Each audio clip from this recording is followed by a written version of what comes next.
May natira tayong isda. Ito gawin natin torta. Ilagyan ko ng kamatis, itlog, konting asin, tsaka paminta. Lagyan natin ng harina. Konti lang. Tsaka haluin natin mabuti. Natin iluto.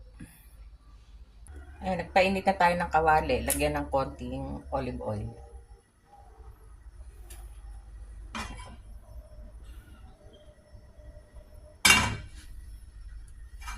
Tsaka natin dito iluto. Tayo natin maluto. Ayan, luto na yung tortang isda.